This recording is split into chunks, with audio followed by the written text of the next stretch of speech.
Hello there. The new UK Fisheries Bill sends out a strong message that the UK will be controlling its own fishing grounds post-Brexit. We must stick to that. But there is still a worry for me buried in there.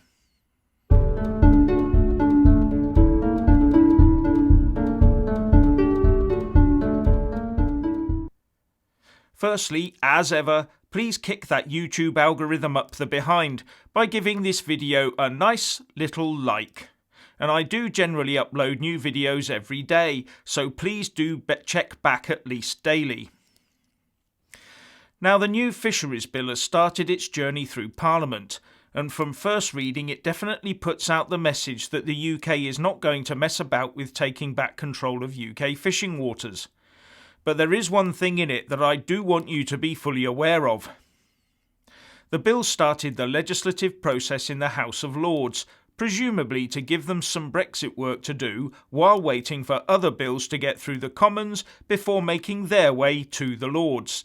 And this bill was put forward by Lord Gardiner, the Parliamentary Under-Secretary of State for Rural Affairs and Biosecurity. And the first section is all about fisheries objectives. And apart from talking about sustainability, protecting the ecosystem and the inevitable climate change, it also has a national benefit objective, and that sounds very promising. It also says that any UK boat can fish anywhere in UK waters and not be constrained by the location of its home port.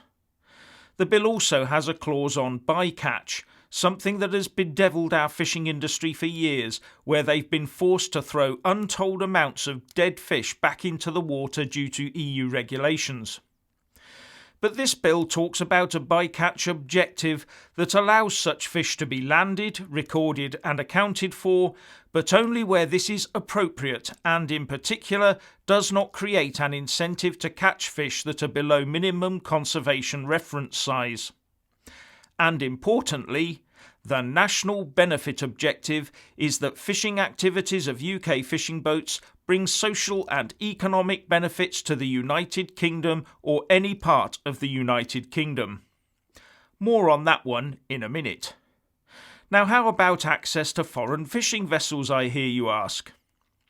Well, it seems quite clear on this, where it says, a foreign fishing boat must not enter British fishery limits except A, for the purpose of fishing in accordance with a sea fishing licence, or B, for a purpose recognised by international law or by any international agreement or arrangement to which the United Kingdom is a party.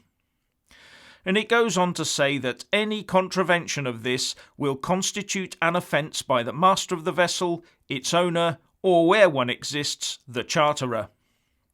It looks like UK fishing vessels will require a licence to operate outside the 12-mile limit, and only if they're over 10 metres in length and equipped with an engine.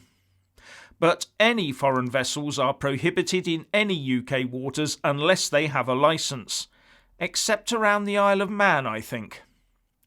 And in what could be a clever move, the power to issue licences has been handed to the devolved authorities in Scotland, Northern Ireland and Wales. Now, the SNP might be tempted to favour EU vessels so as to curry favour for a future independence entry into the EU, but that would immediately backfire on them locally. Now, this new bill, if it became law, would have serious ramifications for the Irish fishing community, said Sean O'Donoghue, the CEO of Killybegs Fishermen's Organisation, or KFO. But he was optimistic that in the coming months the EU would effectively trash it by tying down automatic EU27 access to UK waters in exchange for other trading opportunities. In a statement he said, I cannot overemphasise how important it is that the work invested in the political declaration by Michel Barnier, Phil Hogan and others is fully supported by the EU27. This UK bill is little more than posturing, and its timing is hardly a surprise, but the real negotiations are entering an absolutely crucial phase. The UK bill will be null and void once the EU 27 remain united and retain the linkage between fisheries and trade. The political declaration by the EU and UK on the next round of Brexit negotiations sets July the 1st as the target date for agreeing a new fisheries deal between the EU and UK. He also said that the stakes have never been higher, and we will not be found wanting in fighting our corner and not allowing Brexit to be the death knell for our proud industry. Wonder if he realises that the proud UK fishing community had to suffer and crumble first. And to put this issue in context, KFO says, currently almost a third of Irish catch is caught in UK waters, and up to 60% of mackerel and 40% of prawns currently caught will suddenly and literally be beyond our reach.